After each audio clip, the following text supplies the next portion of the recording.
Hi Zendaya. Today we are going to be learning about types of word parts. In order, we have the prefix, the root, the combining vowel, and the suffix.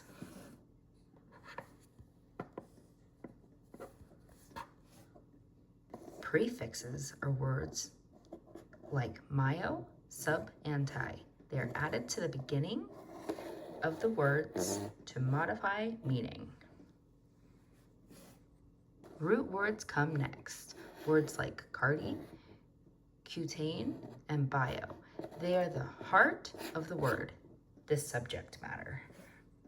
Next is the combining vowel, usually an O, but not always.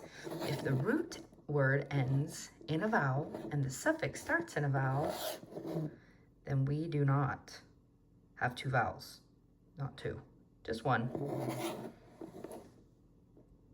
We remove the root vowel, as in cardi-o-itis. We have cardi-itis.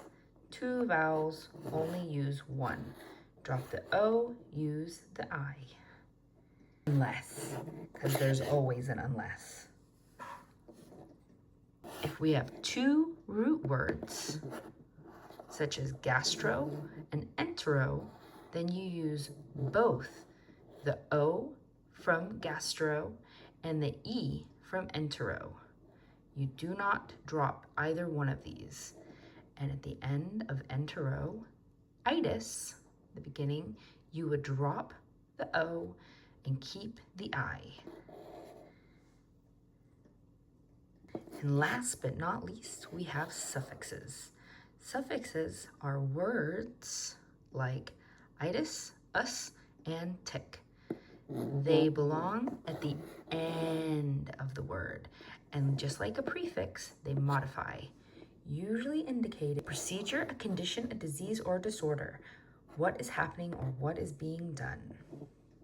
Here's an example of word breakdowns. Myocarditis.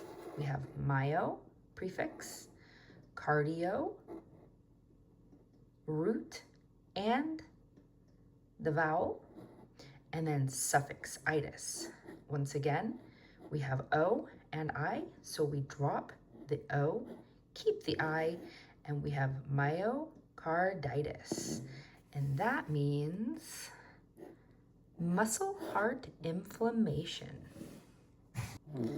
Subcutaneous. We have subcutaneous. Sub is the prefix, cutane is the root with the connecting vowel, and then we have a suffix that's pertaining to.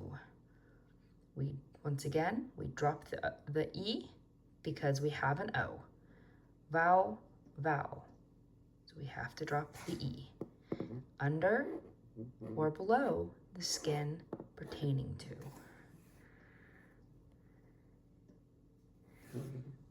Another example is antibiotic.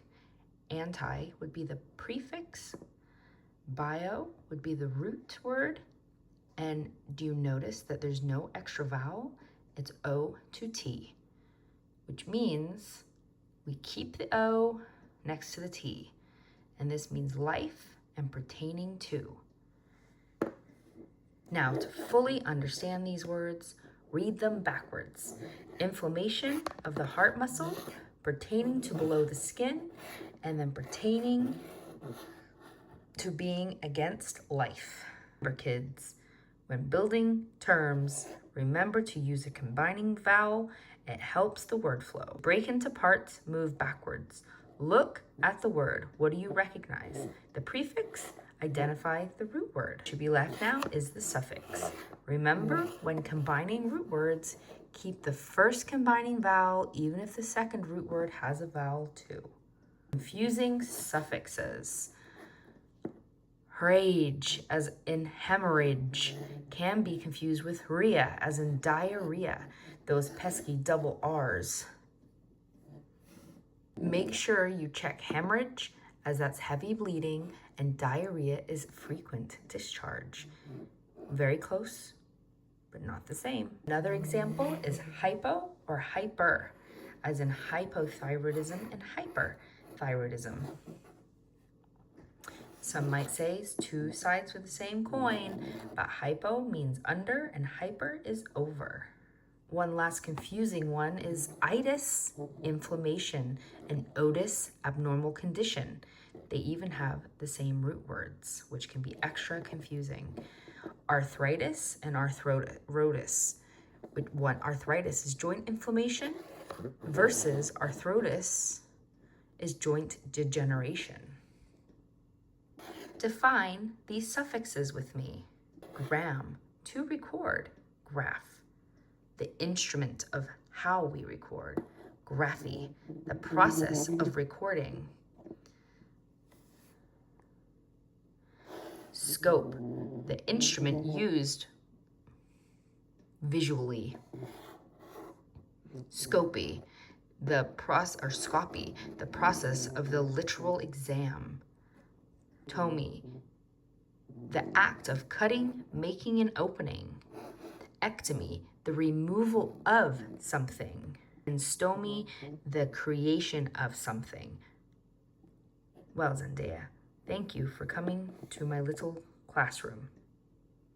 You have a great rest of your evening, ma'am.